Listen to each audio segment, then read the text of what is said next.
हरे Krishna. Recently अभी एक controversy हो गई थी जिसमें कि मुरारी बापू जी जो है, जो कि राम कथा करते हैं, तो उन्होंने जो है भगवान के बारे में कुछ अनुचित शब्द बोल दिए थे, जिसकी वजह से काफ़ी हो हल्ला मचा कि वो ऐसे अनुचित शब्द कैसे बोल सकते हैं कि अरे कृष्ण भले ने उन धर्म के बारे में बोला कि मैं धर्म की स्थापना करने के लिए आया हूँ, लेकिन वो खुद धर्म की स्थापना कर नहीं पाए, टोटल फेल, ऐसे करके उन्होंने बोला। बलराम जी के लिए बोल दिया कि अरे वो दिन भर पिया रहता था और पी के पड़ा रहता था वो बलराम, ऐसे शब्द बोले, जिसकी वजह से जो है लोग काफ़ी आक्रोश में आए और काफ़ी लोगों ने जो है काफ़ी दुख भी हुआ कि किस तरह से भला एक इतना विख्यात कथावाचक भला इस तरह के शब्द भला कैसे बोल सकता है। तो फिर लेकिन एक जो कुछ लोगों के मन में संशय आया, लेकिन अगर उन्होंने बोला क्या इस बात को लेकिन समझे कैसे तात्विकली। वैसे हम मुरारी बापू जी को चलिए क्रिटिसाइज नहीं करेंगे क्योंकि उन्होंने इतने साल रामकथा की है, उनसे गलती हुई और गलती के बाद फिर उन्होंने पश्चाताप भी किया और मैंने उनका वीडियो देखा जिसमें वो क्रंदन करते हुए रोते हुए जो है अपना क्षमा मांग रहे हैं इसके लिए, तो इसलिए हम उनको क्रिटिसाइज तो नहीं करेंगे। लेकिन हाँ, इस बात को समझना ही बहुत ज़रूरी है कि क्या वाकई में क्या बलराम जी दारू पिए रहते हैं और क्या ऐसा कुछ था क्या। तो इसने आज उस कंट्रोवर्सी को एड्रेस करने के लिए तत्व की दृष्टि से हम थोड़ा समझने का प्रयास करेंगे कि बलराम जी उनका स्वभाव वाला क्या था। So today's topic is actually glories of lord Balram. वैसे बलराम जी हैं, उनका नाम बलराम क्यों है, बल और राम। तो ये गर्ग मुनि जी ने बताया था नंद महाराज को कि किस प्रकार से जब नामकरण जब कर रहे हैं, जब भगवान श्री कृष्ण का और साथ में उनके भाई भी हैं, तो नामकरण संस्कार करते हुए तब उन्होंने बताया कि वास्तव में आध्यात्मिक बल अगर पूरी सृष्टि में अगर कहीं पे मिलेगा, उसका जो उद्गम स्थान है वो है इसके अंदर बलराम जी, और आध्यात्मिक आनंद राम रमण। सो दैट मीन्स आध्यात्मिक बल और आध्यात्मिक आनंद प्रदान करने वाले जो हैं वो है बलराम जी। और तो और साथ साथ में गुरु तत्व उसका भी जो ओरिजिन है वो है बलराम जी। इससे जितने भी गुरुजन जो प्रमाणिक गुरु हैं वास्तव में वो बलराम जी के रिप्रेजेंटेटिव माने जाते हैं। और बलराम जी का एक नाम है आदिदास, यानी सबसे पहले सेवक, भगवान के सबसे पहले सेवक हैं बलराम जी। बलराम जी की इतनी सेवा भावना है उनकी कि जो शास्त्र हैं वो ये बताते हैं कि किस प्रकार से जितना पैराफर्नेलिया है वो वास्तव में बलराम जी का ही विस्तार है। जैसे कि पांचरात्र नाम के शास्त्र हैं जो कि बताते हैं कि जिस प्रकार से भगवान की विग्रह सेवा होती है, अगर उसमें जितने भी आइटम्स होते हैं वास्तव में बलराम जी का विस्तार माने जाते हैं। So that means Balram ji जो है इस तरह से भगवान की सेवा करते हैं। आपने देखो मृदंग जो बजता है कीर्तन में, वो मृदंग जो होता है बलराम जी का विस्तार माना जाता है, तो मृदंग के रूप में भगवान की सेवा करते हैं। दास के रूप में सेवा करते हैं जब गुरुजन के रूप में आते हैं, गुरु अपने आप को भगवान का दास मानता है, तो इसलिए जितने तो गुरुजन के रूप में आते हैं बलराम जी, तो दास के रूप में सेवा करते हैं। सखा के रूप में तो सेवा करते हैं, आप सब जानते ही हैं, और वत्सलता भी है क्योंकि कृष्ण के बड़े भाई के रूप में भगवान वो प्रकट होते हैं। और साथ साथ में अनंग मंजरी के रूप में भी वो सेवा करते हैं। अनंग मंजरी जो है वास्तव में श्रीमती राधा रानी की बहन है, तो इस तरह से माधुर्य रस में भी भगवान की सेवा करते हैं। तो सारे रसों में सेवा करने वाले जो बहुत ही दक्ष हैं वो है बलराम जी। तो आज बलराम जी के बारे में आज हम चर्चा करने का प्रयास करेंगे कि क्या बलराम जी वाकई में क्या वो दारू वारू पीते थे, क्या क्या क्या क्या था ये हिसाब किताब। तो आज इस पे हम शास्त्रिकली कुछ लाइट डालने का, प्रकाश डालने का प्रयास करेंगे। तो ये आता है श्रीमद् भागवतम में, श्रीमद् एसबी मतलब Srimad Bhagavatam 10th canto chapter 65 verse number 20। Varuna प्रेषिता देवी वारुणी, ठीक है, वारुणी वृक्ष कोटरात, वृक्ष कोटरात यानी वृक्ष कोटर से निकलने वाली वारुणी है, लेकिन वारुणी किसने दी, वरुण जी ने। पतंती तद वनम सर्वम स्व गंधेन अध्यवासयत, sent by the demigod Varuna, ठीक है जी। The divine Varuni drink flowed from the tree hollow and made the entire forest even more fragrant with its sweet aroma। तो वरुण जी ने जो है एक प्रेषिता देवी वास्तव में अपनी बेटी जो है उन्होंने दी, वो is actually Varuni, and Varuni became the wife of Balram ji. अब यही वारुणी है जो कि वृंदावन में जो वृक्ष हैं उनसे निकलने वाली हैं, इसलिए यहाँ पर बताया जा रहा है वृक्ष कोटरात, तो वहां से निकलने वाली। तो पेड़ों से जो है दारू नहीं निकलती, दारू नहीं निकलती कई पेड़ों से, ठीक है जी, वहां से शहद निकलता है। तो इसीलिए श्रीधर स्वामी भी इस बात को कंफर्म कर रहे हैं। Shridhar Swami who such a great scholarly person, तो उन्होंने भी जो है इस बात को कंफर्म किया that actually Varuni is a drink which is made up of honey. लेकिन ये जो विशेष रूप से जो वारुणी होती है, it is also having camphor इसमें खुशबू होती है वो कैम्फर की होती है, केसर होता है इसके अंदर, और साथ में तुलसी होती है शहद के साथ साथ। तो शहद की ड्रिंक पिया करते थे बलराम जी। तो उनकी खुद की वाइफ या Varuni, and Varuni expanded in the form of a drink. अब ड्रिंक के लिए, क्योंकि इस तरह की ड्रिंक के लिए कोई शब्द और कुछ है नहीं, तो इसलिए उसमें लिख दिया जाता था ओके मदिरा, और से लिकर। अब लिकर लोग एक ही बात जानते हैं, लिकर मतलब दारू, दारू जो होती है उसको लिकर बोलते हैं, वो दारू पिया करते हैं। अरे नहीं सर जी, वो वारुणी, ये नाम लिखा है वारुणी, वारुणी पिया करते थे एशली, वो पिया करते थे। अच्छा कहां से निकलती थी? फ्रॉम द ट्री हॉलो, पेड़ों से निकले, पेड़ों से कभी दारू नहीं निकलती बाबा। अच्छा ये वृक्ष बना है कौन से? ये बहुत ही स्पेशल वृक्ष है। ओके, इन वृक्षों के ऊपर एक श्लोक है, उसमें भी हम जाएंगे। पर देखिए इस वारुणी से हुआ क्या है वास्तव में? स्वगंधेन, दुर्गंधेन नहीं, गंधेन, यानी कि उसकी गंध से वास्तव में सारा वृंदावन फॉरेस्ट महक रहा था, उसकी खुशबू से, वारुणी की खुशबू से। दारू होती तो लिखा होना चाहिए था वृंदावन, मतलब उसमें दुर्गंध फैली हुई थी, दारू, दारू की दुर्गंध होती है राइट, लेकिन यहाँ लिखा हुआ है स्वगंधेन, उसकी सुगंध थी वास्तव में, उनकी खुद की जो गंध है स्वगंधेन, वारुणी की। That was good fragrance was there all across in the forest of Vrindavan. अच्छा अब ये पेड़ जो है, ये कौन से पेड़ है? ये वृंदावन की पेड़ है right, because this is 10th canto of Shrimad Bhagavatam, ये वृंदावन का डिस्कशन है। वृंदावन के जो पेड़ है उनके बारे में ब्रह्मा जी क्या बता रहे हैं? So it comes in Brahma Samhita chapter 5 verse number 29। So this verse is very beautiful verse. चिंतामणि प्रकर सद्म सुकल्प वृक्ष लक्षावृतेषु सुरभिर अभिपालयन्तं लक्ष्मी सहस्रशत संभ्रम सेव्यमानं गोविंदमादि पुरुषं तमहं भजामि। तो पूरे वर्ष पे तो मैं नहीं जाऊंगा, लेकिन हाँ एक बड़ी इंपॉर्टेंट चीज है यहाँ पर, कल्प वृक्ष, भगवान के धाम का वर्णन कर रहे हैं ब्रह्मा जी जो कि क्रिएटर है। ओके, सो वो क्या बता रहे हैं भगवान के धाम के बारे में? इट्स कल्प वृक्ष।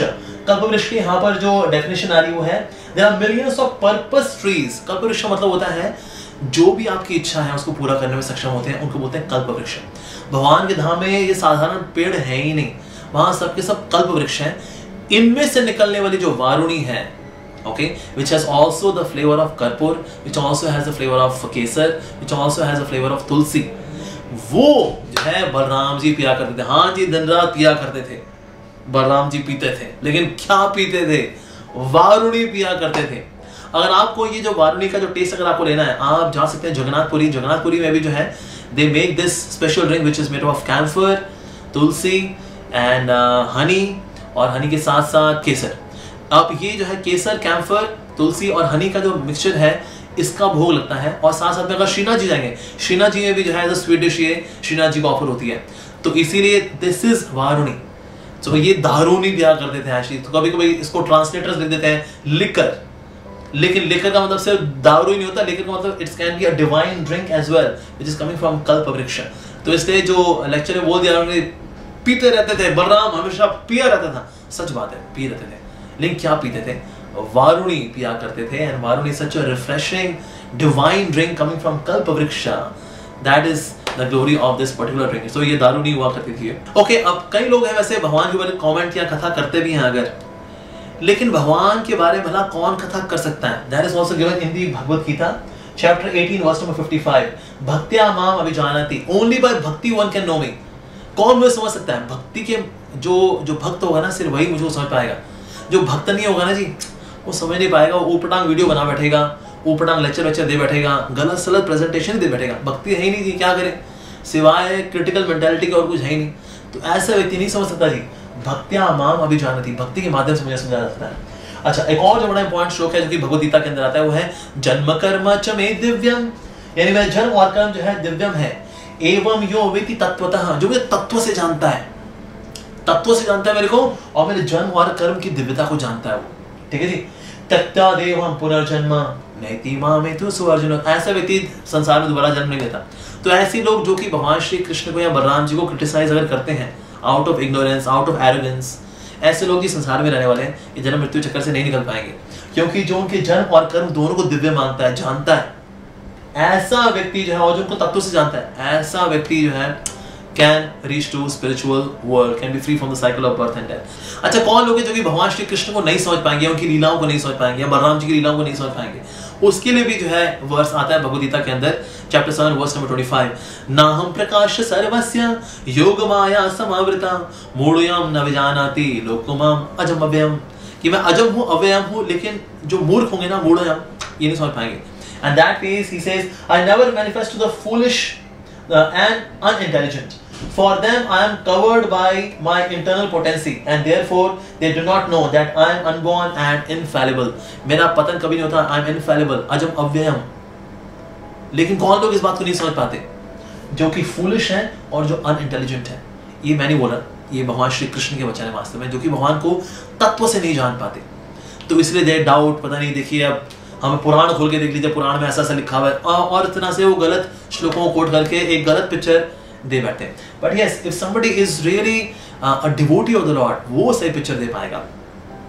Okay, fighting of Yadus Krishna could not control. जैसे कि प्रवचन में सुना, कुछ नहीं कर पाए कृष्ण भगवान, ये कृष्ण नाम का व्यक्ति कुछ नहीं कर पाए, देखते रह गए. और यदुस आपस में लड़ रहे हो आप लोग, हो मत करो, मत लड़ो, लेकिन फिर भी लड़ रहे थे वो लोग, और इस तरह सब के सब लड़ बैठे. ओ ऐसा हो गया क्या? तो देखिए यहाँ कुछ और ही बताया जा रहा है श्रीमद् भागवतम के अंदर 11 canto verse number chapter 30 verse 13 के अंदर क्या आ रहा है यहाँ पर, when they were thus bewildered by the personal potency of Lord Krishna, ठीक है जी, a terrible quarrel arose among them. तो यदुवंशी थे, आपस में लड़े. हाँ बिल्कुल लड़े जी, बिल्कुल सही बात है, लड़े. लेकिन क्या ऐसे लगे कि कृष्ण को रोकते रह गए, मत लड़ो मत लड़ो, और ये सब लड़ बैठे? नहीं नहीं नहीं जी जी, कृष्ण माया विमूढ़ा नाम, भगवान श्री कृष्ण की इच्छा से, उनकी माया शक्ति के प्रभाव में आकर के लड़े. अच्छा, और क्या लिखा है जी? Again there is one more verse, जगनुहुर मुकुंदेना विमोहिता. मुकुंद कौन है? भगवान श्री कृष्ण. मुकुंदेना विमोहिता ऋषभ. तो वास्तव में ये भी हुआ किसकी इच्छा से? मुकुंद, भगवान श्री मुकुंद की विमोहित करने वाली शक्ति से हुआ, उनकी माया शक्ति से हुआ. ऐसे नहीं था कृष्ण को रोकते रह गए, कह रहे हो नहीं भाई, मैंने बोला है मैं धर्म की स्थापना करने के लिए आया, अरे कुछ तो सुन लो. अरे नहीं सर जी, ऐसा नहीं हुआ है. यहाँ शास्त्र पढ़े तो पता लगेगा. लेकिन वो कह सकता है, लेकिन भला, लेकिन ये यदुवंशी लड़े क्यों? यदुवंशियों में तो इतना प्रेम था, बहुत प्रेम करते थे सबके सब एक दूसरे के साथ, इतना भाईचारा आपस में, इधर से लड़ पड़े भगवान की इच्छा से. अच्छा, भगवान ऐसा क्यों किया बोला? क्योंकि जब भगवान श्री कृष्ण लीला करने के लिए आए थे तो कई देवी देवता भी थे, वो भी लीला करने के लिए आए, उनकी लीला पार्टिसिपेट करने के लिए आए, कॉन्ट्रीब्यूट करने के लिए आए. तो अब भगवान के जो यदुवंशियों का जो परिवार है, इसके अंदर उनके पार्षद भी हैं जो कि धाम से आए हुए हैं, और साथ साथ में देवी देवता भी हैं. तो जब ये लड़ना वगैरह हुआ तो इसमें हुआ क्या, जो देवी देवता थे वो अपने धाम चले गए, और जो ठाकुर जी के, जो भगवान श्री कृष्ण के जो कि पार्षद हैं, वो भगवान के साथ उनके धाम चले गए. दैट्स इट, इसके लिए. लेकिन अगर युद्ध हुआ, अच्छा यदुवंशी थे कितने जो कि आपस में लड़े? There were 560 million Yaduvanshis. अब 560 मिलियन लोग अगर लड़े, माय गॉड, वहां तो खून की नदियां बह जाएंगी, राइट? लेकिन ऐसा डिस्क्रिप्शन कहीं भी नहीं आता कि वहां खून की नदियां बह गई वहां पर. और जहां खून की नदियां बह रही हो, अगर वहां पर क्या जरा आएगा, वहां हिरण आएगा, और हिरण का शिकार करने के लिए जरा आएगा, शिकार करने के लिए आएगा क्या? जहां खून की नदियां बह गई, 560 मिलियन यदुवंशीज ना, वहां ऐसा कोई डिस्क्रिप्शन नहीं आता कि वहां खून की नदियां बह गई, नहीं आता जी. जबकि इतने सारे लोग मरे तो खून की नदियां बह जाएंगी ना. लेकिन वहां से जो युद्ध हुआ भगवान की इच्छा से हुआ, और ये जो युद्ध हुआ इसलिए कराया भगवान ने, जस्ट टू सेपरेट कि ओके देवी देवता लोग, लीला समाप्त करने समय आ गया मेरा, यू गो टू योर धाम, जो मेरे यदुवंशी हैं आप मेरे धाम, मेरे पार्षद होना, आप लोग चलना. So that means this fight was orchestrated by Krishna himself. That's why Krishna Maya Imudana. Not that he was रोकते रह गए और अरे जी लड़ाई हो गई, अरे ये व्यक्ति खुद जो है धर्म को स्थापित नहीं कर पाया, टोटल फेल. अरे तत्व को बताने में आप हो गए टोटल फेल, कथा को जो है सही तरीके से बताने में आप हो गए टोटल फेल. हालांकि दुख की बात है, ऐसा नहीं करना चाहिए था आपको. लेकिन अगर जब भी लीला बताए ना, व्यक्ति को तत्व बताना चाहिए. अगर लीला के साथ तत्व नहीं जाता ना, तो लीला लगता है और जैसे ऑर्डिनरी स्टोरी, हाँ ये भी लड़ लिए, इनका भी रोमांस हुआ, जैसे दुनिया में रोमांस होता है लैला मजनू का, ऐसे वो राधा कृष्ण का हो गया, ऐसे ये वो भी लड़ लिए, इसलिए ये भी लड़ लिए, भाई भाई लड़. अरे भाई, अरे बाबा, वेल जब ये लड़ना होता है कि भगवान की माया जो है, योग माया शक्ति है, महामाया शक्ति है, दैट मींस भगवान की शक्ति से सब कुछ होता है. अगर भगवान की लीलाओं में उनका खुद का कंट्रोल नहीं रहेगा तो लीला का क्यों हुई फिर, right? But Krishna is Leela Purushottam, yes, भगवान श्री कृष्ण. तो इसीलिए वो सिर्फ कोई मैसेंजर नहीं है यहाँ कोई परमात्मा के अवतार नहीं है। अरे भाई, परमात्मा उनके अवतार है। परमात्मा is just one of the expansions of Krishna. और ये भगवान श्री कृष्ण भगवद गीता में कह रहे हैं वास्तव में कि किस तरह से मैं सबके हृदय में वास करता हूँ, कि सर्वस्य चाहम हृदय सन्निविष्टो, सबके हृदय में मैं परमात्मा रूप में विराज करता हूँ, हृदय सन्निविष्टो। तो परमात्मा की कृष्ण अवतार नहीं है, कृष्ण अवतारी है। सबके हृदय में जो परमात्मा है ये इनका एक्सपेंशन है वास्तव में। भगवान श्री कृष्ण अवतार नहीं है, अवतारी। He is a source of incarnation actually, and that is confirmed in the Bhagavad Gita. तो इसीलिए इन सबको अगर देखें तो पता लगता है जी भगवान श्री कृष्ण के कंट्रोल में सब कुछ हो रहा है। Yes, okay. नाउ नेक्स्ट आगे बढ़ते हैं हम लोग कि Balram ji misbehaved with women, कि स्त्रियों के साथ जो है गलत व्यवहार करते थे। अच्छा जी, आइए थोड़ा ये श्लोक दोबारा से पढ़ लेते हैं। This from Shrimad Bhagavatam canto 10 chapter 65 verse number 22। ये वो है कि जब बलराम जी वृंदावन पहुंचे हैं और वृंदावन में जो है गोपियों से मिले हैं, भगवान श्री कृष्ण की जो गोपियां उनसे मिले और उनको बताया कि हाँ कृष्ण वापस आएंगे, he has got certain project to fulfil. और उसके बाद फिर बलराम जी आए हैं। सो बलराम जी जो है सांत्वना दे रहे हैं गोपियों को। And then he had raslila with the gopis. लेकिन ये कौन सी गोपियां हैं? एक्चुअली बलराम जी की खुद की गोपियां भी हैं। कृष्ण भगवान की अपनी गोपियां हैं और बलराम जी की अपनी गोपियां। आपको बोलता है लेकिन इतनी सारी गोपियां रखना है तो जी गलत बात है ना जी। एक्चुअली गोपियां हैं कौन? ये गोपियां हैं, ये बड़े बड़े संत महात्मा पुरुष हैं जो कि संसार के किसी व्यक्ति को अपना पैरामोर, अपना स्वामी नहीं स्वीकार करते, अपना पति, अपना नाथ नहीं स्वीकार करते। भगवान ही चाहिए जी इनको। इसका एग्जाम्पल है दंडकारण्य में मिलने वाले संत मुनि जो मिले थे श्री राम जी से। रामायण में आती है कथा, जब वो श्री राम जी से मिले तो राम जी से उन्होंने ये मांगा कि आप इतने सुंदर हैं, आपको हम अपने नाथ के रूप में आपको प्राप्त करना चाहते हैं। श्री राम ने कहा जो मेरा अवतार है इसमें ना मैं एक ही पत्नी स्वीकार करता हूँ। तो सीता मेरी ऑलरेडी पत्नी है, लेकिन हाँ मैं जो द्वापर युग में जब आता हूँ अपने आदि रूप में कृष्ण के रूप में, उस वक्त मैं सबको स्वीकार करता हूँ। तो इसलिए तब आप लोग आइएगा। फिर यही ऋषि मुनि थे जिन्होंने जो कि गोपियों के रूप में आए, उन्हें कात्यायनी व्रत रखा। कात्यायनी व्रत रख करके श्री कृष्ण को पति के रूप में प्राप्त करना चाहा। फिर भगवान श्री कृष्ण का वस्त्र हरण लीला भी की थी, किस प्रकार से जब नहा रही थी। पर असल में साधु संत है, इनके जो है कपड़े चुराए थे, जब कपड़े चुराए इनके। एंड एट दैट टाइम भगवान श्री कृष्ण ने जब इनको यमुना नदी से बाहर आने के लिए बोला तो इनको अपने पत्नी के रूप में स्वीकार किया, क्योंकि पत्नी जो होती है निर्वस्त्र सिर्फ अपने पति के सामने होती है। And then Krishna did not touch them, Krishna इनको छुआ नहीं। अभी ये बहुत छोटी है, 7-8 साल की हैं सारी गोपियां। तो then they got Krishna as their husband and then Krishna bless them कि हाँ मैं आप लोगों को स्वीकार करता हूँ। And then Krishna run away with his friends. भगवान चले भी ऐसे नहीं उनके साथ कोई दुर्व्यवहार किया हो, ना ना ना ना। भागवत में आप पढ़ के देखिए जो गोपी वस्त्र हरण लीला है ये ऐसे इस तरह से डिस्क्राइब हुई है। सो दैट मींस जो बलराम जी हैं उनकी भी इस तरह से गोपियां, यानी ऐसे संत महात्मा जो कि बलराम जी को अपने नाथ के रूप में चाहते हैं।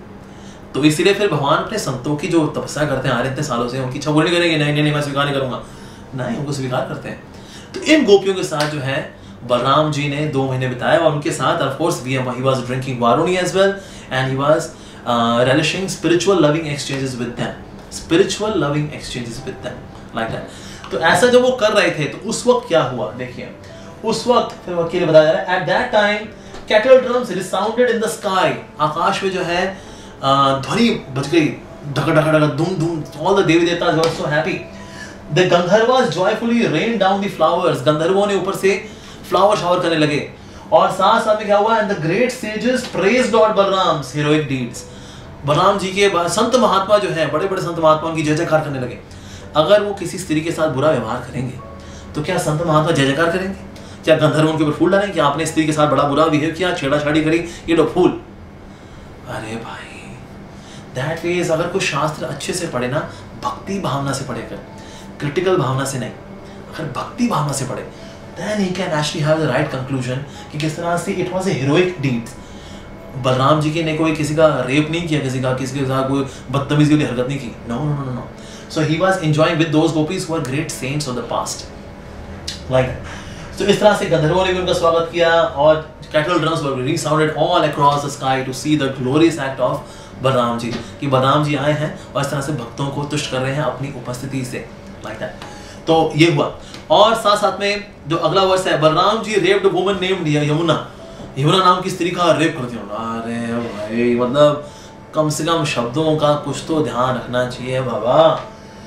यहाँ पर so here Balram ji said, हुआ कहते हैं, इसका मैं थोड़ा आपको कॉन्टेक्स्ट दे देता हूँ। Balram ji was about to go and sport in Yamuna. तो यमुना जी ने जो है उनको एनकरेज नहीं किया, उतना उनके आगे का पालन नहीं किया, then Balram ji became very angry. Balram ji ने कहा अरे ऐसे कैसे। उसके बाद बलराम जी ने कहा कि अपने हल से यमुना नदी की 100 ट्रिब्यूटरीज बना दी उन्होंने, लेकिन थोड़ा डांट भी लगाई यमुना को। ठीक है, तो क्या बोले देखिए Balram ji, O sinful one disrespecting me, you do not come when I call you, but rather move only by your own will. Therefore, with the tip of my plow, यानी मैं अपने हल से क्या करूंगा, I shall bring you here in the 100 streams. तो बलराम जी ने क्या किया, 100 streams में डिवाइड कर दिया यमुना को। अच्छा ऐसा क्यों किया बलराम जी ने? बलराम जी जानते यमुना इतनी शुद्ध है कि इसकी 100 streams जब होंगी तो लोग के संपर्क में आएंगी, लोग तरेंगे यमुना माई से। यमुना माई इवन गंगा माई से 100 गुना ज्यादा पवित्र करने वाली है। क्यों? गंगा माई तो सिर्फ भगवान के चरणों को छू के निकले, चरणामृत है, लेकिन यमुना के अंदर तो भगवान ने लीलाएं की हैं। That ways Yamuna is 100 times more purifying than Ganges actually. So इसीलिए so that ways यही यमुना जो है अलग अलग जगह पे जाएंगी अगर तो लोग तरेंगे, लोग स्नान करेंगे, टच में आएंगे यमुना के, तो अपने प्लो यानी हल से खींच करके, कौन ऐसा कर सकता है पहली बात तो, किसमें इतनी ताकत है कि नदी खींच करके ले जाए, हस्तिनापुर की ओर ले जाए, कोई कर सकता है कोई ऐसा? या कोई खींच करके सिर्फ एक किलोमीटर या 1 मीटर का चेंज ले आए? नहीं कर सकते हम लोग भाई। लेकिन बलराम जी अपने हल से कर दिया आसानी से, for the benefit of the people. In future people will take benefit of association of Yamuna. तो उस पर डांट लगा रहे हैं, लेकिन वास्तव में कर क्या रहे हैं, हमारे भलाई के लिए एक लीला कर रहे हैं और कुछ नहीं। That's it. अच्छा उसके बाद यमुना माई क्या बोली भला, जब बलराम जी ने ऐसा किया उनके साथ, तो बलात्कार वगैरह नहीं किया, सिर्फ उनको ऐसे खींचा अपने हल से। तो उसके बाद यमुना माई बता क्या बोली यमुना माई, मतलब Yamuna glorifies Lord Balram. Canto 10 chapter 65 verse number 28 and 29.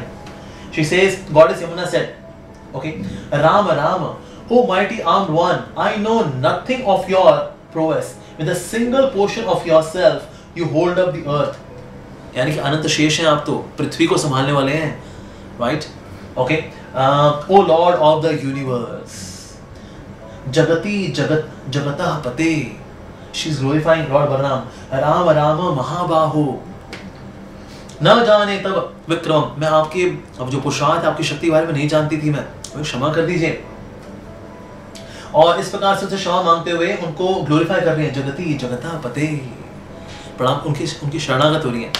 तो इसीलिए दैट मींस ये बोल देना कि वो लड़कियों छेड़ा करते थे, यमुना का रेप कर दिया, अरे बाबा रेप नहीं किया, सिर्फ अपने हल से खींचा, उनको स्ट्रीम से बांटा ताकि आगे जाके जीवात्माएं जो है वो लाभ ले सके गंगा यमुना माई की लहरों में, तो उनकी नदी के संपर्क में आकर के.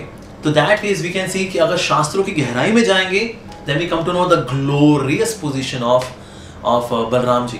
तो बलराम जी या फिर यदुवंशी जो है इस तरह से थे, अरे नहीं बाबा. बाकी मैंने एक सेपरेट वीडियो और बनाया हुआ है कि भगवान श्री कृष्ण अगर भगवान है तो उनकी मृत्यु भला कैसे हो सकती है, वो पूरा डिटेल वीडियो में उसमें, अब मैं उसमें नहीं जाऊँगा डिटेल में, तो आप वो जो है डिस्क्रिप्शन में उसका लिंक रहेगा, आप चाहें तो उसको भी देख सकते हैं कि किस प्रकार से भगवान श्री कृष्ण ने अपनी लीला को वाइंड अप किया.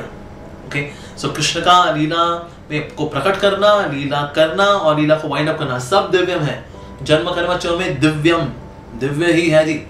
लेकिन किसी बुद्धि दिव्य ना हो तो वो सोचेगा नहीं जी देखिए तो ऐसा हो गया. पर शास्त्रों की गहराई में जाके देखिए, wow, Lord Balram is so glorious, पूजनीय वास्तव में बलराम जी. खैर एनीवेज, उनसे जो गलती हो गई मुरारी बापू जी से, उन्होंने क्षमा मांगी है. और अगर वाकई में उन्होंने क्षमा हृदय में ऐसी क्षमा भावना के साथ, रिपेंटेंस के साथ अगर उन्होंने क्षमा मांगी, निश्चित रूप से भगवान श्री कृष्ण को क्षमा करेंगे. और जो बाकी लोग हैं जो काफ़ी ऑफेंड हुए उनके इस प्रकार के प्रवचन से, निश्चित रूप से वो भी उनको क्षमा करेंगे. हम प्रार्थना करते हैं भगवान उनको इस तरह से बुद्धि दें और वो अच्छी कथा करें ताकि लोगों को प्रेरणा मिले. That's important. ठीक है, तो ये वीडियो हमने सोचा हमें बनाना चाहिए क्योंकि लोगों ने पूछा कि हमें इसका शास्त्रिक व्यू क्या है कि प्लीज दीजिए. So that's why we thought that we should come up with the शास्त्रिक presentation on this particular issue. Thank you very much for being there. Hare Krishna.